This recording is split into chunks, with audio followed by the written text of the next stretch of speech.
YCP మూడో జాబితా కాసేపట్లో విడుదల కానుంది. 23 మందితో రిలీజ్ అయ్యే అవకాశం ఉంది. ఇక ఉదయం నుంచి కూడా తాడేపల్లి క్యాంప్ ఆఫీస్ లో ఆశావాహుల సందడైతే నెలకొని ఉంది. సిట్టింగ్ అభ్యర్థులు కూడా పలువురు సీఎం ను కలిశారు. ఇక మరోసారి తమకే కేటాయించాలని అభ్యర్థించారు.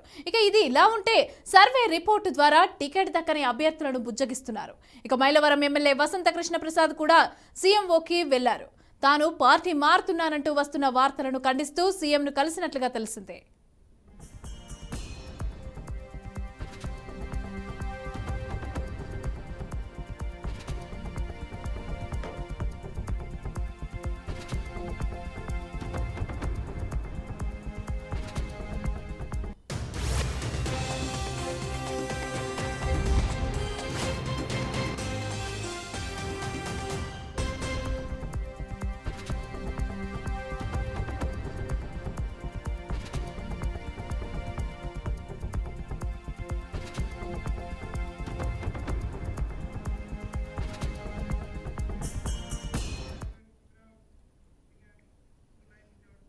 రెడ్డిక ఈ అంశానికి సంబంధించి పూర్తి డీటెయిల్స్ మా ప్రతినిధి శ్రీనివాస్ లైవ్ లో అందిస్తారు. శ్రీనివాస్ చెప్పండి, మూడో జాబితాకి సంబంధించి అయితే ఎవరెవరు ఉండబోతున్నారు, సిట్టింగ్లకే ప్రాధాన్యం ఇవ్వాలి అనేసి అని చెప్పి ఇప్పుడున్న సిట్టింగ్లు కొంతమంది అయితే అభ్యర్థించడం కూడా జరుగుతున్నట్టుగా మనకు సమాచారం అందుతోంది. అయితే వసంత కృష్ణ ప్రసాద్ కూడా పార్టీ మారుతున్నట్టు వస్తున్న వార్తలను ఖండిస్తూ నేను ఎక్కడికి వెళ్ళలేదు, మారలేదు అనేసి అని చెప్పి కూడా చెప్పడం జరిగినట్టుగా మనకు సమాచారం అయితే అందుతోంది. అయితే డీటెయిల్స్ ఎలా ఉన్నాయి?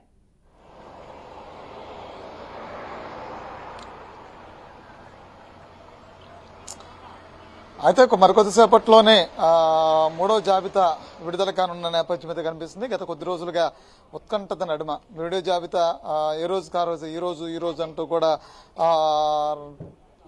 అంటూ కూడా కొనసాగుతున్నటువంటి ప్రచారం అయితే ఉందో దానికి కొద్దిసేపట్లోనే తెరబడినటువంటి పరిస్థితి ఉంది. ఇప్పటి వరకు కూడా కసరత్తు ముఖ్యమంత్రి జగన్మోహన్ రెడ్డి గారు తీసుకున్నటువంటి నిర్ణయాల నేపథ్యంలో కూడా పెద్ద ఎత్తున దీని మీద కసరత్తు చేసినట్టు తెలుస్తుంది. జాబితాలో ఎక్కడ ఎవరికి అన్యాయం జరగకుండా, అసంతృప్తులు పెరగకుండా, ప్రధానంగా ఏంటంటే ఇప్పటివరకు పార్టీని నమ్ముకునుండి 2019లో పార్టీ కోసం డబ్బులు ఖర్చు పెట్టి ఎమ్మెల్యేలుగా గెలిచినటువంటి వాళ్ళకి సిట్టింగ్లకి అన్యాయం జరగకుండా, అదేవిధంగా కొత్తగా వచ్చే వాళ్ళని అంటే ఇప్పుడు ఇన్ఛార్జిగా నియమించే వాళ్ళకి అన్యాయం జరగకుండా, సామాజిక వర్గాల వారిగా అంతేగాని పార్టీని నమ్ముకుని జగన్మోహన్ రెడ్డి గారు నమ్ముకుని ఉన్నటువంటి వ్యక్తులకు అన్యాయం జరగకుండా, అసంతృప్తి వాళ్ళల్లో 2019లో టికెట్ ఇస్తే గెలిచి వచ్చినప్పుడు కూడా మమ్మల్ని ఎందుకు రెండోసారి టికెట్ ఇవ్వడానికి గ్రాఫ్ బాలేదని చెప్పి పక్కన పెడుతున్నారని ఏదైతే బయట నడుస్తున్నటువంటి చర్చ ఏదవుతుందో దానికి తెరదించే విధంగా కూడా అభ్యర్థుల జాబితా అంతా కూడా ఉండాలి అనేది ముఖ్యమంత్రి జగన్మోహన్ రెడ్డి గారి ఆలోచన నేపథ్యంలోనే పూర్తి స్థాయిలో అంటే థర్డ్ లిస్ట్ కొంతవరకు లేట్ అవుతూ జాప్యం జరుగుతూ వచ్చిందని చెప్పుకోవచ్చు. అయితే అంటే ఇది మొదటి నుంచి కూడా నందికొట్కూరుకి సంబంధించినటువంటి అంశంలో బైరెడ్డి సిద్ధార్థ రెడ్డి సూచిస్తున్నటువంటి వ్యక్తికి టికెట్ ఇవ్వాలనే దాని అంశం మీద కొనసాగుతుంది. అద్దర్ స్థానంలో మరొక సీటు ఇవ్వాలని నిర్ణయించినట్టుగా మనం చూసాం. అయితే బైరెడ్డి సిద్ధార్థ రెడ్డితో కూడా ముఖ్యమంత్రి జగన్మోహన్ రెడ్డి గారు ఈరోజు చర్చించినటువంటి పరిస్థితి ఉంది. అయితే సిద్ధార్థ రెడ్డికి సూచించినటువంటి ఇన్ఛార్జిగా నియమిస్తారా అనేది చూడాల్సిన పరిస్థితి ఉంది. అయితే నందికొట్కూరు అంశంలో మాత్రం సిట్టింగ్ ఎమ్మెల్యే స్థానంలో మరొకరికి అవకాశం వచ్చేటువంటి పరిస్థితి ఉందని మాత్రం మొదటి నుంచి జరుగుతున్నటువంటి చర్చే. అయితే అరకు ఎమ్మెల్యే శెట్టి పాల్గొన్నా కూడా అక్కడ గొట్టేటి మాధవిని ఇవ్వడానికి కూడా వ్యతిరేకిస్తున్న పరిస్థితి ఉంది. అయితే ఆయన కూడా ఈరోజు జగన్మోహన్ రెడ్డి గారిని కలిసిన పరిస్థితి ఉంది. ఆవిడకి ఇస్తే కనుక మేము సపోర్ట్ చేయలేను అని కూడా ఆయన చెప్పిన నేపథ్యం అయితే కనిపిస్తుంది. దానితో కూడా ఆయన మీద ఆ విషయంలో కూడా ఆయనతో చర్చ జరిగినట్టు అనిపిస్తుంది. అదే నరసరావుపేట ఆ ఎంపీ స్థానంపై అధిష్టానం కొంత సీఎంఓకి వచ్చినటువంటి పరిస్థితి ఉంది. ఎమ్మెల్యేలు సీఎంఓకి వచ్చిన పరిస్థితి ఉంది. నాగార్జున యాదవ్కి నరసరావుపేట ఎంపీ ఇవ్వాలని చెప్పి అనేసి అడుగుతూ కూడా పిన్నెల్లి గోపిరెడ్డి, కాసు మహేష్ రెడ్డి కూడా ఈరోజు నరసరావుపేట ఎంపీ స్థానం గురించి మాట్లాడినటువంటి కూడా తెలుస్తుంది. అంతేకాకుండా సీఎం ఆఫీస్కి వచ్చిన మైలవరం ఎమ్మెల్యే కూడా వసంత కృష్ణ ప్రసాద్ తన చంద్రబాబు నాయుడిని కలిశానని జరుగుతున్నటువంటి ప్రచారంలో అబద్ధం అని అంటే అసత్యమే తప్ప వాస్తవం లేదని చెప్పని ముఖ్యమంత్రి జగన్మోహన్ రెడ్డి గారిని కలిసినటువంటి నేపథ్యం అయితే ఉంది. నరసరావుపేట ఎంపీ టికెట్ విషయంలో అధిష్టానం కసరత్తు ఇంకా కొనసాగుతుంది. అయితే కృష్ణదేవరాయలకి టికెట్ ఇవ్వాలని, ఇది గుంటూరు నరసరావుపేట కృష్ణదేవరాయల టికెట్ ఇవ్వాలని పల్నాడు జిల్లా ఎమ్మెల్యేలు కాసేపట్లో పల్నాడు జిల్లా ఎమ్మెల్యేలు కోరినట్టు తెలుస్తుంది. అయితే మరి కాసేపట్లోనే ఈ 3 ఎంపీ స్థానాలకు సంబంధించినటువంటి నిర్ణయాన్ని కూడా మరి కాసేపట్లో తీసుకున్న పరిస్థితి అవుతుంది. అయితే ఇది ఈరోజు సాయంకాలం కూడా పూర్తిగా 30 ఏళ్ల రాజకీయం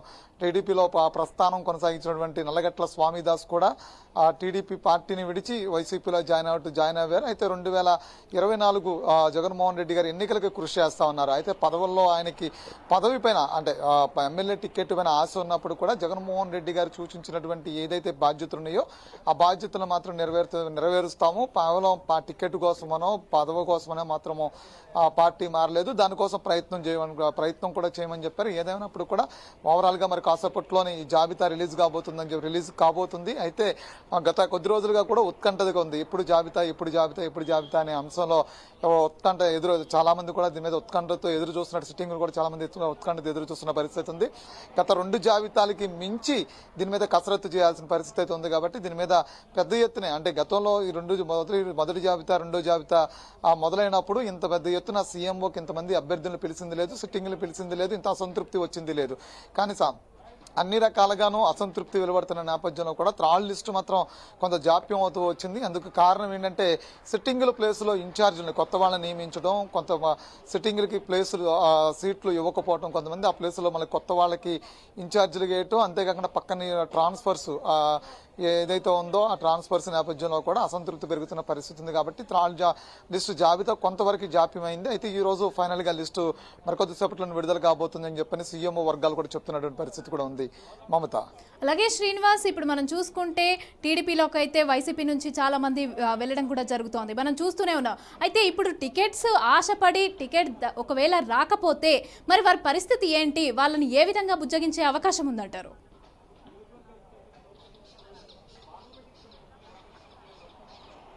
సో మూడో జాబితాకి చాలా వరకు జాప్యం జరగడానికి కారణం కూడా అదే అని చెప్పుకోవచ్చు. ఎందుకంటే ఆ బుజ్జగింపుల నేపథ్యంలోనే చాలా వరకు సమయం వృధా అవుతోంది. ఇందులో ప్రధానంగా జగన్మోహన్ రెడ్డి గారికి అత్యంత దగ్గరగా ఉండేటువంటి ముఖ్య నేతలు ఎవరైతే ఉన్నారో ఆ నేతలందరూ కూడా ఏదైతే ఆ టికెట్ కోల్పోతున్నటువంటి సిట్టింగ్ ఎమ్మెల్యే అయితే ఉన్నారో ఆయన కంపల్సరీ కూడా వాళ్ళని బుజ్జగించడానికి ప్రయత్నం చేశారు. పార్టీలో ఉండండి, 24లో అధికారంలోకి వస్తే కనుక 2019లో మీరు చేసినటువంటి కృషి, ఈ 5 ఏళ్ళు మీరు చేసినటువంటి పార్టీ కోసం మీరు చేసినటువంటి పనిని గుర్తుంచుకునే జగన్మోహన్ రెడ్డి గారు 2024లో మీకు ఇవ్వాల్సినటువంటి ప్రాధాన్యత మీకు ఇస్తారు. పార్టీలో మీకంటూ కొన్ని పదవులను మాత్రం కేటాయించడం జరుగుతుంది. ఎందుకంటే పెద్ద ఎత్తున దాదాపు 175కి 175 మందిని మార్చలేదు కాబట్టి కొంత ఏంటంటే నియోజకవర్గాల నుంచి ఆ పక్క నియోజకవర్గాలకి బదిలీలు చేయడమే కాకుండా అంటే కొన్ని నియోజకవర్గాలు స్థానచలనం చేయడమే కాకుండా పూర్తిగా వాళ్ళని తప్పించింది లేదు. అయితే పూర్తిగా తప్పించినటువంటి జాబితా చాలా తక్కువ ఉంది. కాబట్టి వాళ్ళందరూ కూడా పూర్తిగా పార్టీకి ముఖ్యమంత్రి జగన్మోహన్ రెడ్డి గారికి సహకరించాలి. సహకరిస్తే 2024లో అధికారంలోకి వస్తే కనుక దాని తగ్గ ప్రతిఫలం కూడా ఉంటుందని చెప్తున్నటువంటి పరిస్థితి. దానికి ముఖ్య నేతలందరూ కూడా అదే చెప్తున్నారు. అయితే వీళ్ళు ఎక్కడా కూడా అంటే 2019లో ఇంత కష్టపడి గెలిచినటువంటి మాకు 2024లో ఎందుకు ప్రజలు మమ్మల్ని ఎన్నుకోరు, ఎందుకు మమ్మల్ని ప్రజలు పక్కన పెడుతున్నారు అనే అంశం మీద అసంతృప్తిని అయితే వ్యక్తపరుస్తున్నారు. దానికి కారణం ముఖ్యమంత్రి జగన్మోహన్ రెడ్డి గారు ఆ విధానాల వల్లే నియోజకవర్గాల్లో స్థానికంగా మేము ఆ ప్రజల్లో వ్యతిరేకత ఎదుర్కోవాల్సి వచ్చింది. మా గ్రాఫ్ పడిపోవడానికి కారణము ప్రభుత్వం, ముఖ్యమంత్రి జగన్మోహన్ రెడ్డి తీసుకున్న నిర్ణయాలే అని ఇప్పుడు వరకు కూడా అసంతృప్తిని ఎమ్మెల్యేలు కూడా గతంలోనే ఆరోపణలు కూడా చేయడం చూసాము. సో ఇవన్నీ కూడా మనం ఓవరాల్గా చూసినట్లయితే మూడో జాబితాకి సంబంధించినటువంటి కొంత జాప్యం జరగడానికి కారణం కూడా ఇదే. ఈ బొజ్జగింపుల పర్వం కొనసాగుతున్న నేపథ్యంలోనే మూడో జాబితా ఆలస్యం అవుతూ వచ్చి జాప్యం జరుగుతూ వచ్చింది. సో ఇప్పుడు దానికి తెరపడినట్టు తెలుస్తూ ఉంది. అయితే మూడో జాబితా రిలీజ్ తర్వాత ఈ అసంతృప్తులు ఎవరైతే ఇప్పుడు వరకు ముఖ్యమంత్రిని కలిసి వెళ్ళినటువంటి ఈ మూడో జాబితాలో లేనటువంటి వ్యక్తులు ఎవరైతే ముఖ్యమంత్రిని కలిశారో లేదంటే ఉన్నటువంటి ముఖ్యమంత్రిని కలిసినటువంటి ఎవరైతే ఈ జాబితాలో ఉన్నారో వాళ్ళందరూ అసంతృప్తులందరూ కూడా రేపొద్దున మళ్ళీ ఏ స్టాండ్ తీసుకోబోతున్నారు, ఏంటి ఇదే విధానాన్ని అవలంబిస్తారా, పార్టీ మారి వెళ్ళిపోతారా అనే అంశాన్ని కూడా వేసి చూడాల్సిన పరిస్థితి ఉంటుంది. Mamata, right, thank you Srinivas, thanks for the details.